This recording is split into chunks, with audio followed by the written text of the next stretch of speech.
नील नदी दुनिया की सबसे लंबी नदी, जिसे इजिप्ट की लाइफ लाइन भी कहा जाता है। इस नदी के किनारे ही इंसानों ने सबसे पहले खेती बाड़ी शुरू की थी। इस नदी के किनारे ही मिस्र की 90% आबादी रहती है। इस नदी के बिना मिस्र में जीवन की कल्पना भी नहीं की जा सकती। हजारों सालों से मिस्र के लोग इसी नदी पर निर्भर हैं, लेकिन आज इस नदी का अस्तित्व ही संकट में आ गया है।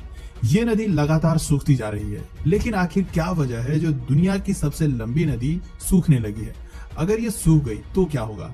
और आखिर इथियोपिया और मिस्र क्यों पानी को लेकर आपस में लड़ रहे हैं? आइए विस्तार से इन सवालों के जवाब जानते हैं।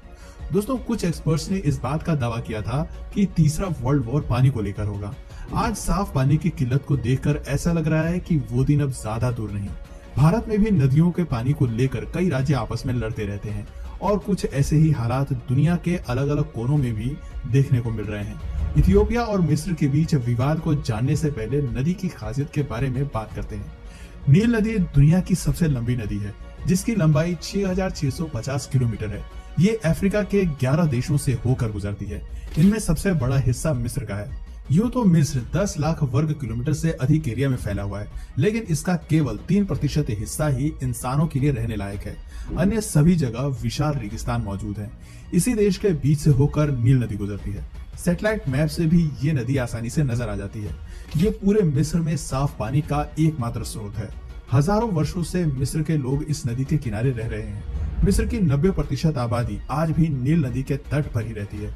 इसी नदी का पानी पीने से लेकर इनॉग्रेशन तक के लिए इस्तेमाल करते हैं।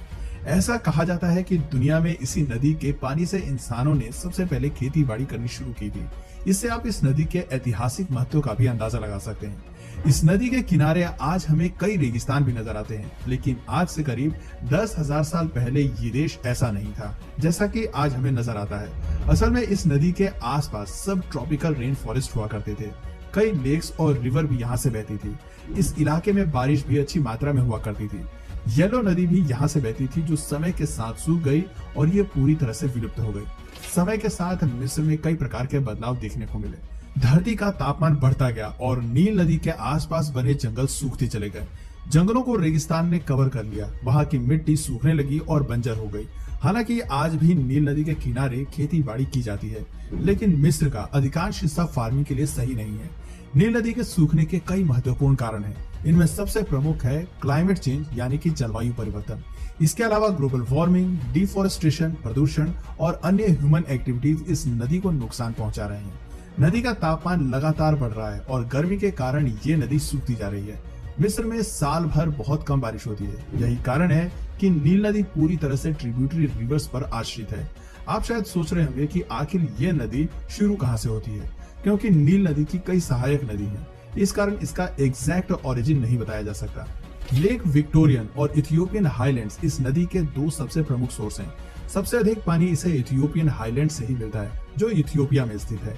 इस कारण इथियोपिया इस नदी के पानी को अपनी बपौती भी मानता है और इस पर अपना दावा पेश करता है। नील नदी में सितंबर-अक्टूबर के दौरान कई बार उफान भी आता है, लेकिन वहीं दूसरी ओर गर्मियों में नदी का जल स्तर बहुत ज्यादा कम हो जाता है। मिस्र की गर्मी से तो आप सभी वाकिफ ही होंगे। ऐसी गर्मी में नदी तेजी से सूखती है और आसपास के कई इलाकों में अकाल जैसे हालात पैदा हो जाते हैं। मिस्र की सरकार नील नदी की पानी को लेकर चिंतित है और पिछले कुछ सालों में कई बड़े कदम उठा चुकी है। वो किसानों को एफिशिएंट इरिगेशन करने की सलाह दे रही है और ऐसी फसलें उगाने को कह रही है जिनमें कम से कम पानी का इस्तेमाल हो। एक समय पर नील नदी के आसपास अच्छी खासी वाइल्ड लाइफ हुआ करती थी। ये बात वहाँ मौजूद केव पेंटिंग्स में भी पता चलती है। चारों ओर जहाँ हरियाली नजर आती थी, आने वाले कुछ समय में उसी जगह के लोग पानी को तरसते नजर आएंगे। नील नदी के आसपास वाइल्ड लाइफ लगभग खत्म हो गई है। आज यहाँ आसपास कुछ ही कैनाल्स बची हुई हैं, जहाँ पर ऊंट अपनी प्यास बुझाने के लिए आते हैं। उन जलाशयों में मिस्र के खतरनाक क्रोकोडाइल्स भी रहते हैं। मिस्र के इतिहास पर नजर डाली जाए तो इनका एक समृद्ध इतिहास रहा है। ये जगह सिर्फ पिरामिड्स के लिए मशहूर नहीं है, बल्कि यहाँ पर आइवरी और गोल्ड का भी बड़े स्तर पर व्यापार किया जाता था। 3rd सेंचुरी एडी में ये एक ट्रेडिंग हब के रूप में विख्यात था, लेकिन आज मॉडर्न इजिप्शियन कम्युनिटी के आगे कई मुश्किलें खड़ी हैं। अगर समय रहते उन समस्याओं को दूर नहीं किया गया तो मिस्र और यहाँ के शहर सिर्फ एक मेमोरी बनकर रह जाएंगे। मिस्र के सामने कई जियोपॉलिटिकल डिस्प्यूट भी हैं और ये डिस्प्यूट भी पानी को लेकर ही हैं। बीते कई सालों से इथियोपिया और मिस्र के बीच जल संकट को लेकर विवाद जारी है।